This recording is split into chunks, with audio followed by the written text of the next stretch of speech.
Budget discussion இது சார்ந்து தான் ராகுல் காந்தி எழுந்து நின்று பேச ஆரம்பிச்சாரு. என்னென்னலாம் சொன்னாப்புல, இயந்திர பிரம்மாண்ட யுஎஸ் விவசாயத்துறை, அதாவது அமெரிக்கா பொறுத்த வரைக்கும் அங்கே அக்ரிகல்ச்சர் செக்டர் அப்படின்றது நம்ம நாட்டில் விவசாயம் பண்ணுற மாதிரி கிடையாது. ஃபுல்லாக மிஷினை பேஸ் பண்ணது, அதுவும் நல்ல ஜெய்ஜான்டிக்கா அவ்வளோ பெரிய இண்டஸ்ட்ரி அங்கே அமெரிக்கா பொறுத்த வரைக்கும். இது இந்திய விவசாயிகளை அழிக்க போகுதுன்னு சொல்லியிருக்காருங்க. அமெரிக்கா இந்தியா ட்ரேட் டீல் இருக்குல்ல, அதை சார்ந்து தான் இவ்வளோ பெரிய விஷயங்களை சொல்கிறாரு. பிரதமர் மோடி மட்டும் இல்லை, வேற எந்த நாட்டு பிரதமராக இருந்தாலும் இது மாதிரி ஒரு ஒப்பந்தத்தில் நெருக்கடி இல்லாமல் அவங்க சைன் பண்ணுறதுக்கு வாய்ப்பே கிடையாதுன்னு இருக்காரு. என்ன சொல்ல வர்றாரு புரியுதா? அமெரிக்கா ஏதோ ஒரு வகையில் அழுத்தம் கொடுத்துருக்கு, இதுக்கு அடி பணிஞ்சிட்டாரு நம்ம பிரதமர் மோடி அவர்கள்னு அவர் சொல்கிறாரு.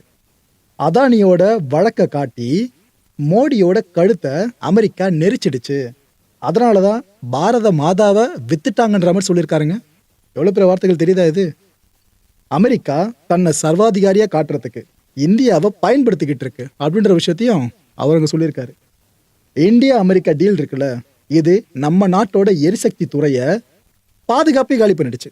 நம்மளோட எனர்ஜி ப்ரொடெக்ஷன் இருக்குல்ல, அதை ஃபுல்லாக காலி பண்ணுற மாதிரி தான் அந்த டீல் அமைஞ்சிருக்கு. இந்த டீல் மூலமாக இந்தியாவையே வித்துட்டீங்கலாம் சொல்லியிருக்காரு.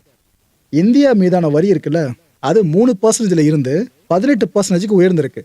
ஒரு பக்கம் பார்த்தா ஏதோ டேரிஃபை குறைஞ்சிச்சுன்றீங்க, ஆனால் அது எங்கேருந்து ஏறி எவ்வளோ குறைஞ்சிருக்கு அதை பார்க்கணும். அந்த வகையில் 3 இருந்தது 18 மாறி இருக்கு. இந்த டீல் இந்திய விவசாயிகளோட நலன்கள் இருக்குல்ல, இதை ஒட்டு மொத்தமாக நசுக்கிற டீல்ன்ற மாதிரி சொல்லியிருக்காரு.